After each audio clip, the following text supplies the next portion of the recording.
감사합니다. 우리 예배 자리에 나오신 우리 할례 성도님들 환영하고 축복합니다. 우리 같이 축복하며 말씀 나누겠습니다. 잘 오셨습니다. 환영하고 축복합니다. 네, 오늘 좀 다르게 말했죠? 좀 헷갈리죠? 원래 잘 오셨습니다. 예배에 승리합시다. 원래 이렇게 해야 되는데. 네, 똑같이 하겠습니다. 헷갈리게 해가지고. 우리 사모가 먼저 막 또 치고 나와가지고. 네, 제가 좀 헷갈렸습니다. 네, 감사합니다. 자, 오늘은 전도자 빌립입니다. 사도 1장부터 쭉 가고 있는데요. 벌써 21장까지 왔습니다.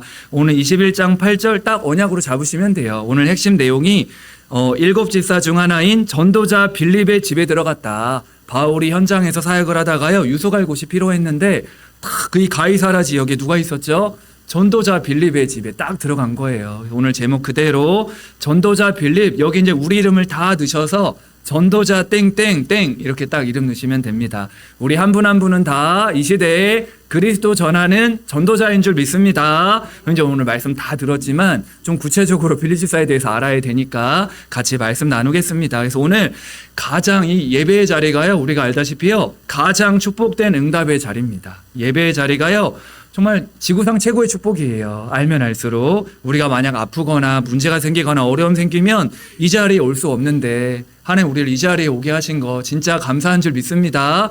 이 자리에 앉아 있는 것 자체가요, 최고 응답의 축복을 이미 다 받으신 겁니다. 그래서 응답 이전에 이미 내게 와 있는 응답을 확인하면요, 감사하게 될 거예요. 그래서 예배드리는 이 시간이 우리가 늘 기도하듯 첫날의 복과 보좌의 축복이 임하는 시간이잖아요. 예배하는 이 시간에 하나님은 시공간을 초월합니다. 시간과 공간을 초월할 수 있는 건 하나님의 능력이란 말이죠. 시공간을 초월해서 우린 이 자리에서 예배드리는데요, 우리의 가정과 가문, 후대 현장에 하나님의 나라가 임하는데 이게 전무후무한 응답입니다.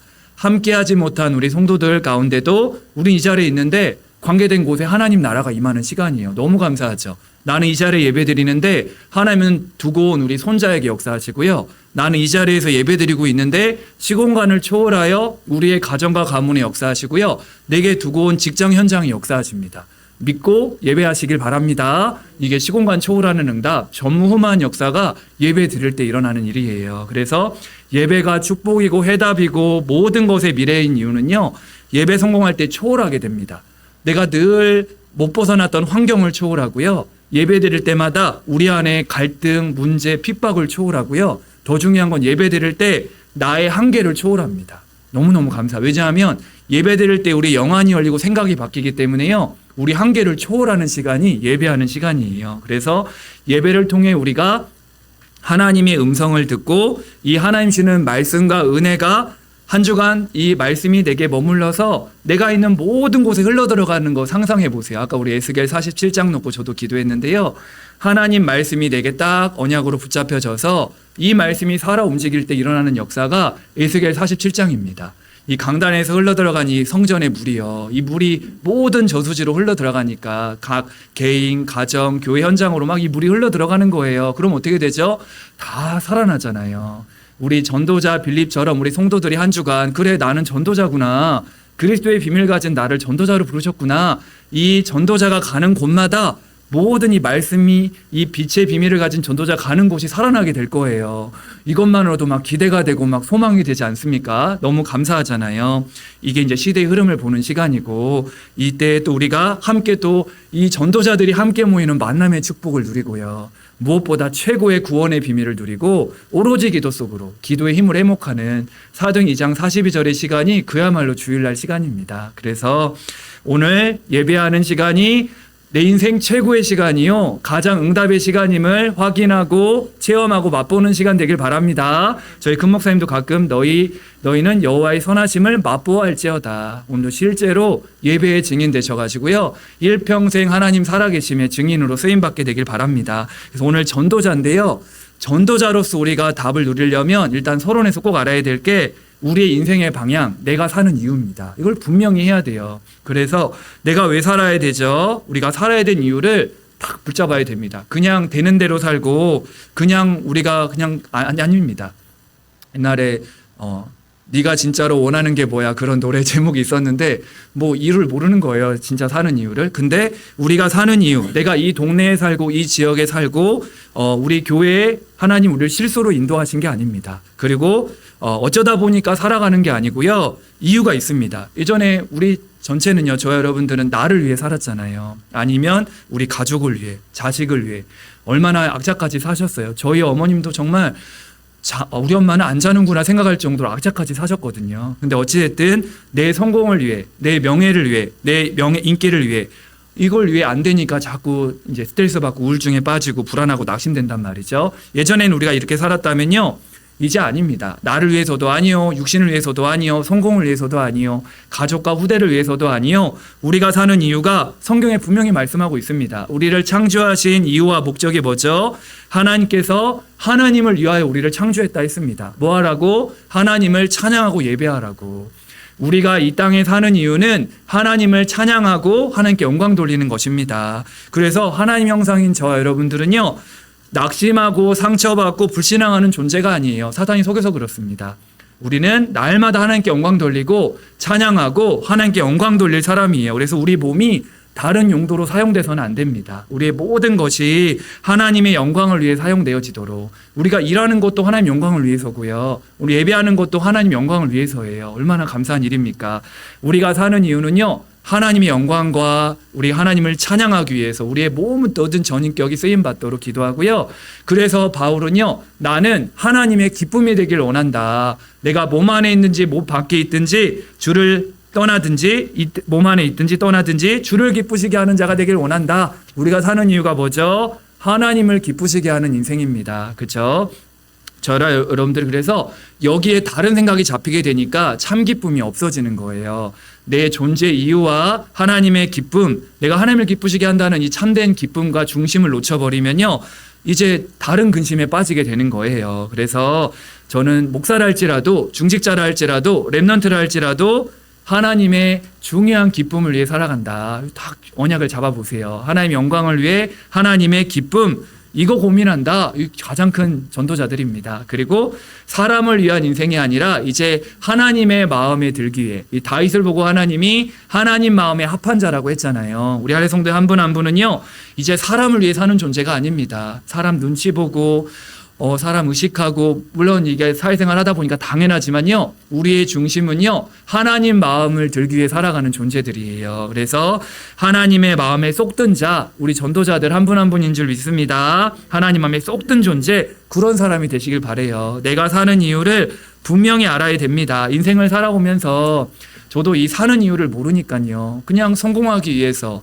그냥 좀 더 잘 살아보자 이런 이유 때문에 살아왔었는데요, 성경에 정확한 이유와 목적이 있으니까 너무너무도 심플하잖아요. 하나님 영광을 위해, 하나님 기쁨과 하나님 마음 합한 자로 살아가는 그 중요한 하나님의 언약을 붙잡게 되니까 인생 자체가 너무 기쁘고 감사합니다. 이게 동일한 거죠. 그래서 우리가 이렇게 인생을 살아오면서 사는 이유와 인생의 방향을 분명히 하니까요, 때로는 우리에게 죽을 고비도 있고 문제도 오고 갈등도 오는데, 그게 또 이제 돌아보니까 우리 전도자들과 저의 인생의 중요한 스토리였더라고요. 죽을 고비가 다들 있었잖아요. 저도 있었습니다. 인생을 돌아보니까 몇 번 확실히 죽어야 되는데 산 적이 있어요. 지금 보니까 아직 사명이 남아있던 거죠. 하나님 주신 영광과 이 복음을 위해 해야 될 일이 있으니까 아직 살려주신 건데요.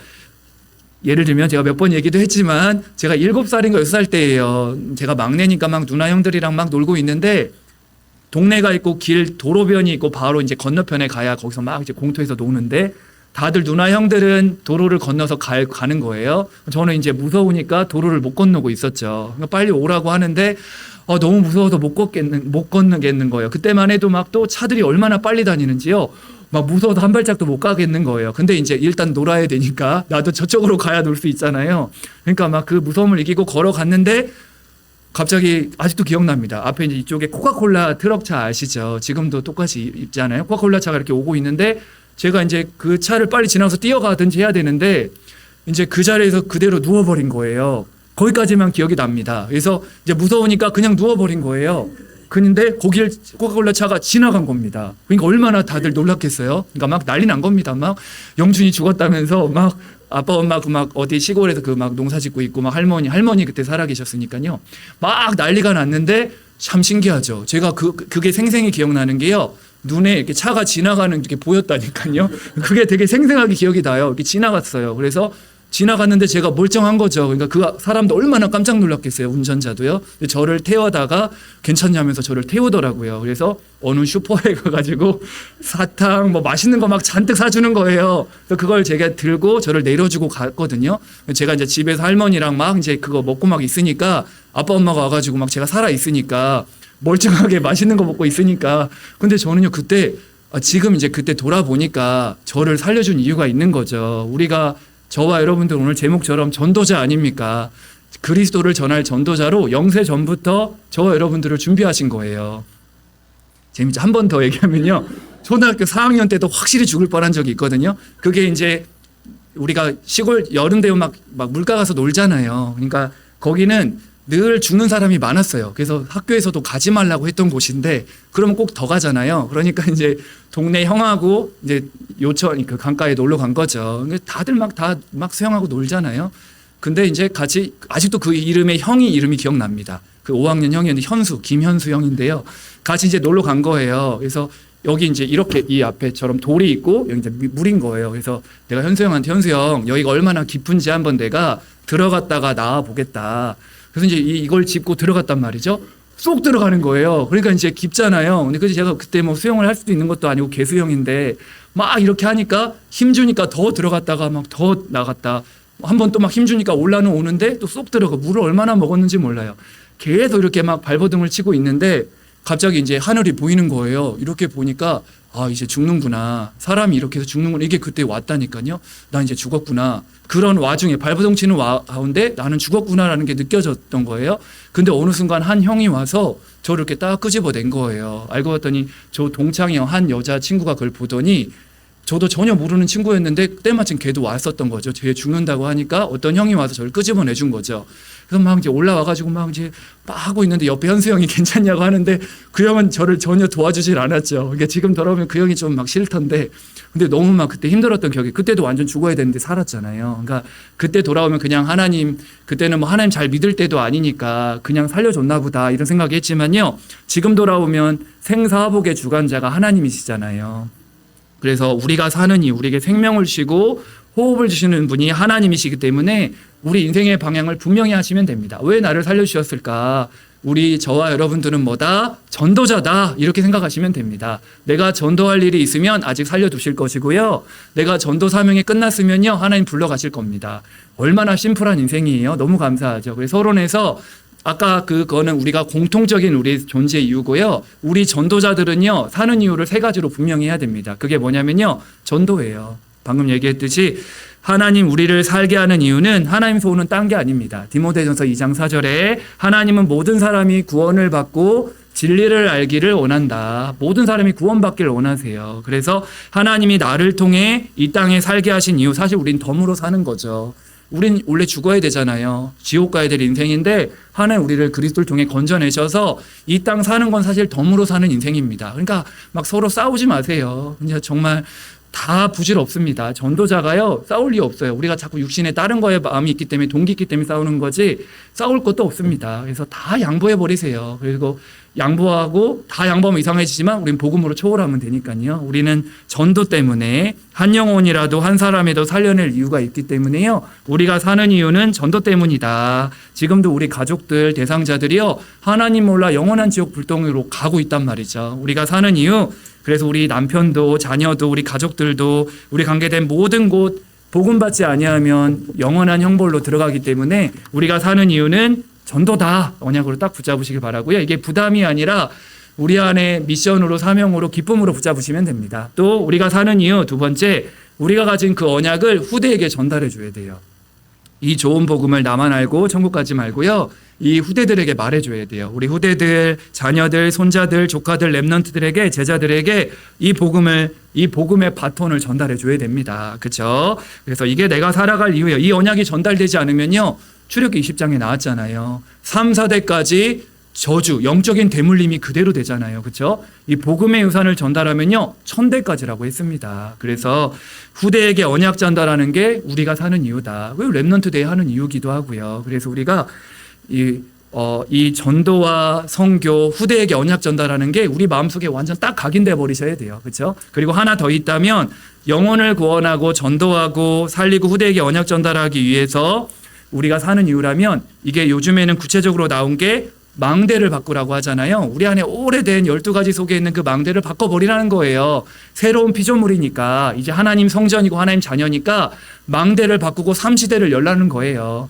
하나님 기뻐하는 2, 3, 7나라 5천 종족 세계복음화하기 위해서 이제는 가장 기뻐하는 세 가지 뜰, 이 세계복음화입니다. 이방인, 아이들, 또 기도의 뜰이잖아요. 정말 우리 살려야 되죠.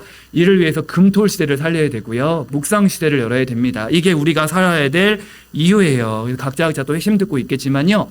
우리 교회도 금토 시대를 열어서 함께 금요일에는 치유하고요. 토요일에는 함께 모여 근원을 살리고 렘넌트 살리고요. 주일날은 교회 안에서 힘없고 해야 돼요. 그래서 이런 것들을 마음에 담고 하나님 주시는 복음과 말씀을 가지고 삼시대를 열자 이렇게 마음만 담아도 하나님 축복하실 겁니다. 하나님 제일 기뻐하시는 언약이에요. 그래서 인생의 방향을요 우리가 사는 이유를 전도와 선교, 후대에게 언약 전달하고 이를 위하여 내 안에 복음의 망대를 세운다. 망대를 바꾼다. 이렇게 마음 딱 담으시면 돼요. 이게 뭐 늘 듣듯이 각인뿌리 체질 내리는 거예요. 우리가 각인뿌리 체질 내렸다 하지만 또 돌아가잖아요. 진짜 마음 담고 오늘도 예배드리다가 우리 안에 망대가 바뀌는 축복의 시간이 되시길 바랍니다. 함령 예를 들면 다윗입니다. 다윗이 사무엘을 통해 기름 부음 받고 언약으로 평생에 뭘 붙잡죠? 나는 왕이 될 것인데 앞으로 그냥 왕이 아니라 성전을 건축할 왕이 될 것이다. 평생에 언약으로 잡았잖아요. 그렇죠? 이게 다윗이 붙잡았던 삶의 이유입니다. 그래서 전 현장에 1000군데 망대를 세우고요. 성전을 건축하고 세계복음화 했잖아요. 지금으로 치면요. 그래서 다른 거 우리가 진짜 삶의 이유를 알면요. 다른 거 서론에 그렇게 우리가 안 속게 됩니다. 오히려 초월하기 때문에 다른 사람이 우리를 볼 때 저 친구는 저런 문제 오니까 전혀 문제되지 않는다 이렇게 생각하는 이유가요. 우리는 그게 문제가 아니거든요. 우리는 서론 인생이 아니라 진짜 본론과 결론을 위해 살아가기 때문에 남들이 볼 땐 다르게 보일 겁니다. 그게 정상이거든요. 남들은 다 이런 서론에 묶여서 서로 막 경쟁하고 싸우는데 우린 그거 가지고 전혀 싸우질 않거든요. 오히려 주기 때문에 우리는 가장 중요한 전도와 선교 후대에 삼시대 살리는 복음의 망대를 세우는 일에 삶의 이유, 우리 인생의 방향을 굳게 붙잡게 되길 바랍니다. 오늘 제목은 이제 전도자 빌립인데요. 이 전도자 빌립처럼 우리도 평신도지만 전도자로 쓰임받았던 오늘 빌립을 확인해 볼 겁니다. 그래서 전도자 자체 특징이 전도자, 도를 전하는 자예요. 그리스도를 평생에 전했던 빌립 집사처럼 우리 할렐루야 성도님들도 그리스도의 비밀을 누리고 전하는 전도자 빌립과 같은 응답 받게 되길 바랍니다. 첫 번째입니다. 그래서 전도자 빌립처럼 전도하는 비밀, 그리스도의 비밀을 전하는 전도자 되기 위해서 세 가지 언약 붙잡으면 되는데요. 첫 번째는요, 믿음의 유산을 남겨야 됩니다. 저와 여러분들도 그냥 전도자가 된 게 아니라 믿음의 사람들을 통해 이 언약을 우리가 붙잡게 됐잖아요. 예를 들면 그 엄마의 그 아들 한나와 사무엘입니다. 한나가 보니까요, 우리가 사무엘상 1장에는 늘 분인나가 막 견놓게 했잖아요. 자녀가 없어서 힘들게 했는데 깨달은 거예요. 알고 봤더니 한나가 보니까 지금 자녀가 중요한 게 아니라 그 제사장은 영권을 완전 잃어버리고 자녀들 완전 무너져 있고 시대에 정말 나실인의 언약을 붙잡은 거예요. 그러니까 한나가 기도하는 가운데 나실인 사무엘을 낳았단 말이죠. 기도하는 복음 누리는 한나가 누린 그 기도를요, 그대로 영적 상태가 누구에게 전달됐다? 사무엘에게 전달된 겁니다. 그래서 그 사무엘의 말 한마디가 땅에 떨어지지 아니했다고 말씀하고 있고요. 사무엘의 고백이에요. 나는 기도를 쉬는 죄를 범하지 않겠다. 그러면서 내가 선하고 의로운 길을 너에게 가르칠 것이다. 사무엘에게 선하고 의로운 길을 가르치는 방법 중에 내 방법이 아니라 그때 당시 사사였잖아요. 사사로서 이스라엘 백성들을 다스릴 때 내 능력으로 너희를 선하고 좋은 길로, 선한 길로, 의로운 길로 인도하는 게 아니라 기도로서 움직였던 거예요. 그 어머니의 그 아들이었죠. 한나가 복음 누리는 기도를 하니까요, 그대로 사무엘에게 전달되어져서 그 믿음의 유산이 그대로 전달되었습니다. 우리 전도자 여러분, 그래서 우리 한 분 한 분의 영적인 상태가요, 그대로 자녀들에게 전달된다고 보면 돼요. 그리고 그 아빠와 그 딸들입니다. 오늘 본문의 빌리 집사예요. 빌리 집사가 평신도였지만 늘 복음을 깨닫고 교회를 위해 헌신하고 전도하는 일에 쓰임 받았잖아요. 이게 믿음의 유산이 전달되어서 똑같이 그 딸 넷이 그 전도자의 길을 그대로 걸어갑니다. 후대들이 보고 있잖아요. 그래서 우리가 신앙생활하는 게 때로는 우리가 하나님이 눈에 안 보이기 때문에 대충 해도 되겠다 생각할 수 있지만요, 그렇지 않습니다. 다 보고 있어요. 그 아빠의 믿음의 축복이 그의 자녀들에게 그대로 유산으로 전달되었습니다. 또 보세요. 많이 확인했듯이요, 그 할머니의 그 손자입니다. 이 디모데가 바울이 볼 때 거짓이 없는 믿음을 가지고 있는 거예요. 알고 봤더니 누구 속에 있었죠? 할머니 속에 있었던 믿음인 거예요. 거짓이 없는 믿음이 있는데 이 믿음이 먼저는 내 외조모 로이스에게 있었다. 할머니에게 있었던 이 거짓 없는 깨끗한 믿음이 우리 손자 디모데에게 그대로 전달된 거예요. 할머니가 믿음의 사람이니까요, 그 손자 디모데가 똑같이 믿음으로, 그렇죠? 그러니까 이때 우리가 느끼는 게 뭐죠? 불신앙하면 안 되겠다. 그렇죠? 불신앙 금지입니다. 자나깨나 불신앙 금지입니다. 그렇죠? 꺼진 불신앙도 확인해야 됩니다. 그래서 우리가 너무너무 중요해요. 끝까지 언약 잡고 믿음으로 가야 될 이유가 여기 있고요. 또 스승과 그 제자입니다. 엘리야와 엘리사 보세요. 엘리야가 가졌던 그 중심, 가슴과 기도 제목과 전도 방향이요, 그대로 엘리사에게 전달되잖아요. 그렇죠? 그래서 이 믿음의 유산을 우리 제자들에게 전달하는 것입니다. 그리고 우리가 알다시피 이런 것들이요, 그냥이 아니라 우리 영적 상태를 바꾸게 될 때 우리는 자녀들에게, 후대들에게, 제자들에게 말할 수 있지만요, 신명기에서도 말했듯 먼저 너가 말씀을 새기라고 했어요.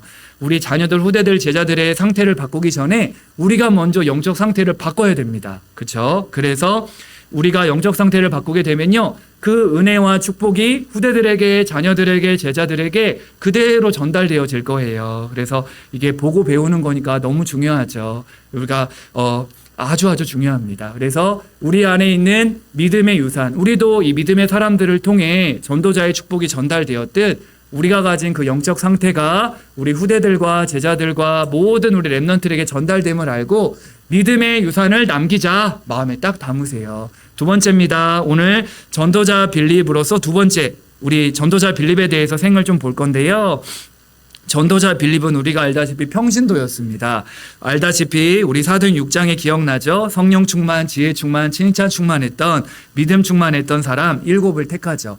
원래는 사도들이 모든 걸 다 하고 있었는데 막 구제일도 터지고 교회 간에도 갈등이 막 일어나니까 그걸 막 사도들이 해결하려고 하니까 가장 중요한 말씀 전하고 기도하고 복음 전하는 걸 소홀히 하게 되니까 이제 같이 기도하다가 우리 집사를 세우자. 이걸 맡기고 우리는 오로지 말씀과 기도에 전무하자. 그래서 하나님이 기도하면서 선택을 하죠. 7 집사가 선택을 받습니다. 그 7 집사 중에 빌립 집사가 들어갔죠. 우리가 알다시피요. 7명의 초대교회 집사님 가운데 성령 충만하고 지혜 충만하고 믿음 충만한, 그렇죠?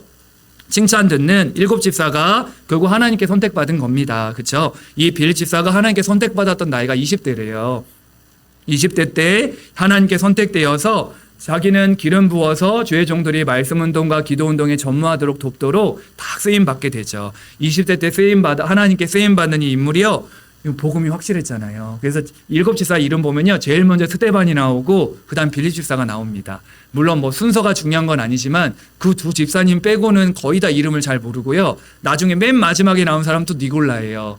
하나님이 성경도 그렇게 알고 순서대로 이렇게 적어놨나 싶은 생각도 좀 드는데요. 그래서 어찌됐든 이 하나님께 선택받은 이 빌립 집사가 이제는 아무도 들어가지 않는 그 사마리아 성에 들어가잖아요. 우리가 알다시피 그 사마리아 현장은 유대 민족들이 혐오하는 지역입니다. 우리가 알다시피 사마리아와 유대가 갈라졌잖아요. 아수르가 쳐들어와서 사마리아 사람들을 다 포로로, 노예로 잡아가 버린 거예요. 그러니까 사마리아 백성들이 혼혈인이 됐단 말이죠. 그러니까 유대 백성들이 막 혐오했습니다. 막 지나가지도 않고 되게 싫어했단 말이죠. 그런 사마리아 성에 아무도 들어가지 않은 그 땅에 누가 들어가죠? 빌립 집사가 들어갑니다. 그 빌립 집사가 그 현장에 들어가서요, 다른 거 말하지 않고 그 사마리아 현장이 어떤 현장이었죠? 질병이 가득했잖아요. 못 걷는 사람, 안진뱅이, 막 귀신에게 시달리는 사람들, 영적인 병, 마음 생각, 육신의 병이 가득한 땅이었어요. 우리 같으면 의사를 데려갈 수 있잖아요. 빌립사가 이건 의사가 필요하다. 빨리 의사 데려가야 되겠다. 아니면 다른 다른 사람들을 데려갈 수 있잖아요. 마음으로 요즘 막 마음 치유 많이 하니까 오은영 박사님 같은 사람들 여러 가지 데려갈 수 있지만 빌립사는 아니었습니다. 전도자였기 때문에요. 그 사마리아 현장에 뭘 전했다? 그리스도를 증거했다. 이 복음을 증거하니까 어떤 일이 벌어졌죠? 그 사람들이 치유된 거예요. 오늘 할렐루야 성도님들 복음 듣다가 말씀 듣다가 질병도 치유되고 큰 기쁨이 임하게 되길 바랍니다. 이 성경에만 나와 있는 거예요. 사마리아 땅의 빌립사가요, 전도자 빌립이 복음을 전한 겁니다. 복음을 딱 들으니까 그 사람들이 치유된 거예요. 영적인 병도 치유됐죠. 마음 정신병도 치유됐죠. 육신도 치유되니까 그 성에 큰 기쁨이 임한 거예요. 하나님께 선택되어서 교회와 현장에서 이 복음과 하나님 나라에 쓰임 받은 겁니다. 한 사람이 은혜 받으니까 사마리아 땅, 불모자 같은 그 사마리아 땅이 한 지역이 살아나 버린 거예요. 우리 성도님들이 오늘 은혜 받으면 가정, 가문, 동네가 살아날 줄 믿습니다. 또 보세요. 우리가 잘 아시다시피 바로 8장 뒷구절에 보면 에디오피아 내시를 만나잖아요. 그 하나님께서 주의 사자와 주의 성령을 통해서 빌립 집사를 부릅니다. 그렇죠? 광야로 가라고 하잖아요. 예루살렘에서 가사로 내려가는 길까지 가라. 여기가 100km라고 합니다. 우리가 아무리 하나님의 음성을 듣고 기도하고 분명 하나님의 뜻을 발견했지만 이게 거리가 멀면 순간 안 가고 싶다 이런 생각이 들 수 있잖아요. 빌립 집사는 그러지 않았어요. 내게 준 영혼이 너무 귀하기 때문에요. 한 영혼을 살리기 위해서 거리와 상관없이 간 겁니다. 그렇죠? 그렇죠? 그래서 에디오피아 그 내시를 만나서 하나님의 말씀을 가지고 딴 거 말한 게 아니라 복음을 선포한 거예요. 참 이게 감사한 게요. 우리가 볼 땐 당연히 복음 전했겠지 할 수 있지만 사마리아 땅은 치유 대상자들이잖아요. 저도 가끔 복음 전할 때 아이들이나 조금 연세 있는 분이나 조금 이렇게 치유 대상자한테는 막 전할 때가 있고 조금 나보다 잘난 엘리트들 이런 사람들 보면 복음이 잘 선포가 안 될 때가 있더라고요. 저만 해도 그런 경우가 있고 아마 전도자들도 그런 경험이 있을 수 있는데요. 빌립사는 그런 거 상관이 없었습니다. 사마리아 땅에 가든 에디오피아 내시아 같은 엘리트를 만나든 담대하게 뭘 전했죠? 유일한 답 그리스도를 증거한 거예요. 그러니까 이 내시가 복음을 듣고 너무 기쁘니까 이 복음을 들으니까 공통적인 특징이 뭐죠? 다 기뻐한 거예요. 이 기쁨으로 이 복음을 듣고 한 영혼 에디오피아 내시 이 국구를 맡고 있는 한 장관이 살아나니까 결국 한 나라를 살린 거나 다름없잖아요. 집사 한 사람이 은혜를 받았는데 가정과 가문이 살고요. 한 지역이 살고요. 한 나라가 살고 시대가 살아나는 역사가 일어나게 되었습니다. 이 정도가 아니라 오늘 본문 보세요. 21장 8절에 보니까 이튿날 떠나 가이사라에 이르러 7 집사 중 하나인 전도자 빌립의 집에 들어가서 머무느니라 말씀하고 있죠. 여기 보니까 사도 바울이 중요한 현장에서 머물고 유숙할 곳이 필요한 거예요. 가이사라 지역이죠. 이때 이 가이사라에 누가 있었죠? 빌립 집사가 있었던 거예요. 그렇죠? 가이사라에 이르러 7 집사 중 하나인 전도자 빌립의 집에 들어가서 머물렀다. 그렇죠? 이 변함없이 가이사라 지역에서 전도자로 쓰임받고 있었던 거예요. 그 빌립의 집이 뭐였다? 미션홈이었던 겁니다. 전도자의 가정으로 전도자를 돕고 전도자에게 안식을 평안함을 주고 그렇죠? 아주 중요한 역할을 감당하고 있었던 거죠. 이때가 50대였대요. 그러면 20대 때 부름받은 빌립 집사가 50대까지 변함이 없었잖아요. 한 번 전도자는 영원한 전도자인 줄 믿습니다. 우리 전도자 그렇게 되시길 바랍니다. 그래서 30년이 지났는데도 변함이 없이 그 가이사라 지역 현장에서 전도자로 쓰임받고 있는 거예요. 내게 주어진 그 현장에서 누가 알아주지 않더라도 언약 잡고 말씀 잡고 전도운동하고 있었던 거예요. 너무 귀하죠? 그래서 가이사라 빌립보 지역에 가이사라 이르러서 아주 중요한 전도자 빌립의 집에 들어가서 머물렀다. 하나님 빌립 집사처럼 우리 할렐루야 성도님들 한 분 한 분도 지금 거의 우리 목사님과 함께 30년 가까이 되셨잖아요. 진짜 보니까 1996년도에 설립돼서 내년이 진짜 30년이긴 합니다. 우리 성도님들 변함없이 저희 목사님과 이렇게 쭉 선택되어 쓰임받은 게 너무 감사하고요. 일평생 그 전도자로 계속 쓰임받게 되시기를 축복합니다. 기도 제목 삼으세요. 교회를 위해, 전도자를 위해, 하나님 나라를 위해서 쓰임받는 인생이 되게 해달라고. 그 결과는 물론 따라오는 거지만 9절에 보면 그에게 딸 넷이 있으니 처녀로 예언하는 자라 말씀하고 있죠. 딸 넷이 있었는데 다 예언하는 자다. 빌립 집사의 딸들에게 믿음의 유산이 전달됐다 했잖아요. 이 4명의 딸이 있었는데 하나님 주는 그 은사를 가지고 예언하는 은사가 있었던 것 같아요. 그 4명의 딸들이요, 교회를 섬기고 전도운동하고 복음운동하는 일에 그대로 딸들도 쓰임받았습니다. 너무 감사하죠. 역사서의 기록에 보면요, 이 빌립사의 4명의 딸들이요, 초대교회 중요한 이 사도들의 문서들, 자료들, 편지들을 전달해주는 전도자로 쓰임받았대요. 너무 귀하죠. 그냥 그 아버지의 그 딸입니다. 그래서 전도자로 쓰임받았던 빌립 집사를 보면서 나도 아빠처럼 진짜 그리스도 운동해야 되겠다. 나도 전도 운동해야 되겠다. 잃어버린 성경적 전도 운동하는 중요한 제자로 자녀도 자녀 이전에 전도자로 쓰임받은 거예요. 그래서 이 빌립 집사의 자녀들이요, 모두가 어디를 가든지 지역 복음화를 위해서 또 민족 복음화, 세계 복음화를 위해 쓰임받았던 증인으로 쓰임받게 된 겁니다.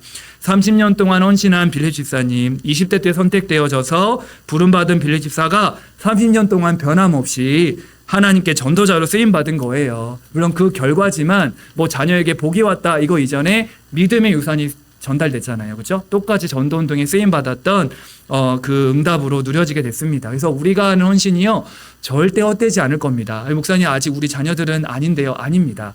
반드시 나 여호와가 때가 되면 속히 이루리라. 시간표 옵니다. 그래서 기도하고 계세요. 그 어거스틴의 어머님이 끝까지 기도했잖아요. 막 타락하고 막 유부녀와 막 결혼하고 막 온갖 타락을 했을지라도요, 기도하는 가운데 딱 시간표가 성 어거스틴이 될 만큼 응답받게 됐습니다.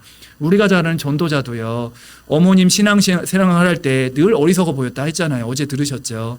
그런데 가장 확실한 믿음의 사람이었음을 확인하신다고 하잖아요. 그래서 우리가 가진 믿음이 하나도 헛되지 않다. 절대 낙심하지 마세요. 끝까지 믿음 품고 있으면요, 정말 갈라디아 6장 9절인가 나오잖아요. 낙심하지 아니하면 때가 되면 다 거두게 하신다고 하셨습니다. 그래서 빌립의 가정이 귀중한 전도자로 쓰임받는 것처럼 하나님 우리 가정과 우리 가문도 진짜 전도자의 가문 되게 해달라고 기도 제목으로 붙잡게 되길 바랍니다. 그러면서 다른 자녀 후대 랩넌트 이전에 아까 말했던 신명기 6장 6절의 말씀처럼 나의 영적 상태가 바뀔 수 있도록 믿음으로 딱 언약으로 붙잡는 것입니다. 세 번째입니다. 그렇다면 우리도 전도자 빌립 집사님처럼 전도자로 살아가는 거예요. 그래서 우리는 어울리는 옷을 입어야 됩니다. 하나님 자녀는요, 하나님 자녀에 어울리는 옷을 입어야 돼요. 제가 목사인데 이 자리에 막 반팔 입고 반바지 입고 설교하면 이상하잖아요. 전도자로서의 어울리는 옷이 있습니다. 우리 성도님들은 구별받은 하나님의 자녀이기 때문에요, 우리는 어울리는 옷이, 이게 전도자의 옷입니다. 그래서 우리 한 분 한 분은 전도자로 하나님이 선택했기 때문에요, 생각해 보세요. 우리 동네와 우리 지역과 우리 가문과 현장에 전도자가 없다면 어떤 일이 벌어질까? 이 그리스도가 빛이기 때문에요, 빛을 안 비추면 어떻게 되죠? 어둠이 덮이게 됩니다. 캄캄함이 덮이게 돼요. 이걸 이사야 60장에는요 어둠이 땅을 덮고 캄캄함이 만민을 가렸다 했어요. 그러니까 이 빛이 비춰지지 않으니까 어둠이 온 땅을 덮고 캄캄함이 온 만민을 가리었다. 이런 결과가 일어납니다. 우리 한 분 한 분은 그래서 너무너무 가치 있다. 나 자신이 너무나도 가치 있는 전도자임을 확신하게 되길 바라고요. 이 복음을 빛을 비추지 못한다는 얘기는, 전도자가 없다는 얘기는 빛을 비추지 않고 복음을 듣지 못한다는 말이기 때문에 복음 안 들으면 어떻게 되죠? 우상 숭배합니다. 그 사마리아 땅처럼 된다고 생각하면 돼요. 우상 섬기죠. 복음의 빛을 안 비추니까 종교 생활하죠. 교회만 왔다 갔다 하게 되죠. 빛을 안 비추니까 교회 다녀도 소용이 없는 거죠. 그러면 그러다 보니까 이단에 빠지죠. 복음 모르면요. 그럼 중독에 빠지죠. 마약, 도박, 게임 등등 해서 이 어둠이 계속 덮이는 겁니다. 그래서 우리 한 분 한 분은 너무너무 중요한 분이다. 나는 전도자다. 이게 고백을 할 때요, 뇌와 우리 안에 딱 의식 속에 전달돼서 이게 행동으로 이어진대요. 그래서 고백하세요. 아침에 눈 뜨면서 여러 가지 고백하시잖아요. 거울 딱 보면서 씻고 나서 나는 전도자다 이렇게 딱 고백해 보세요. 그래서 빌립 집사님처럼 평생의 전도자로, 이 전도자가 없다면 큰일 날 일이구나. 나 한 사람만이라도 빛을 비추는 전도자로 하나님이 나를 부르셨구나 감사하시면서 날마다 행복함을 누리시길 바라고요. 그럼 조금만 전도자로 준비하는 겁니다. 왜 내가 준비해야 되냐? 난 전도자 안 할 거예요. 할 수도 있지만요. 디도서 1장 3절에 보면 자기 때에 자기의 말씀을 전도로 나타내셨으니 이 전도는 우리 구주 하나님이 명하신 대로 내게 맡기신 것이라.